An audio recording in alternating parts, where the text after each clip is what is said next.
অসমে পশুপালন ও জীব প্রযুক্তির ক্ষেত্রে বড় সাফল্য। প্রথমবার আইভিএফ প্রযুক্তিতে জন্ম নিয়েছে দেশীয় লক্ষ্মী জাতের স্ত্রী বাছুর। অসম ভেটেরিনারি অ্যান্ড ফিশারি বিশ্ববিদ্যালয়ে এই সাফল্য এসেছে। বিজ্ঞানীদের এই সাফল্যকে স্বাগত জানিয়ে ভবিষ্যতের কৃষক ও দুগ্ধ চাষীদের আয় বৃদ্ধির সম্ভাবনার কথাও জানানো হয়েছে।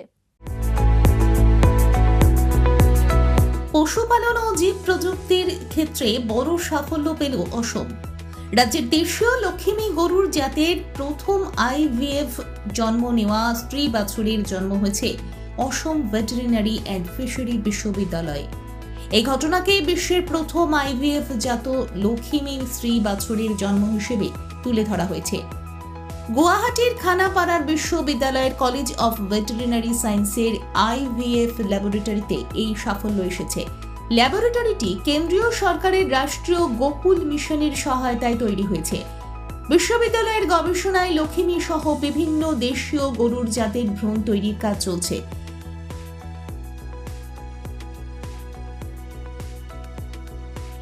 আইভিএফ বা ইন ভিট্রো ফার্টিলাইজেশন পদ্ধতিতে শরীরের বাইরে ডিম্বাণু ও শুক্রাণুর নিষেক ঘটিয়ে ভ্রূণ তৈরি করা হয়।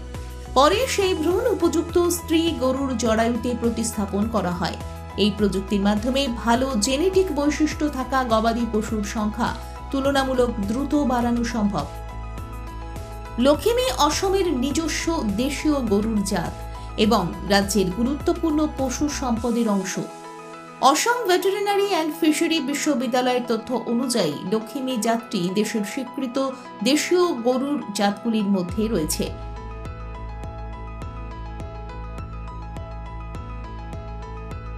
অসমের মুখ্যমন্ত্রী হিমন্ত বিশ্ব শর্মা এই সাফল্যের কথা জানিয়ে বিজ্ঞানী ও পশু চিকিৎসকদের অভিনন্দন জানান।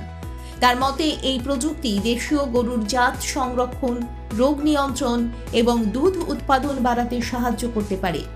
এর ফলে ভবিষ্যতে দুগ্ধ চাষীদের আরও আয় বাড়ার সম্ভাবনা রয়েছে। এই সাফল্যের আগে চলতি বছর অসমে আইভিএফ প্রযুক্তিতে একটি গির বাছুরের জন্ম হয়েছিল। ফলে দেশীয় গবাদি পশুর সংরক্ষণ ও উন্নয়নে অসমে সহায়ক প্রজনন প্রযুক্তির ব্যবহার আরও এক ধাপ এগোলো।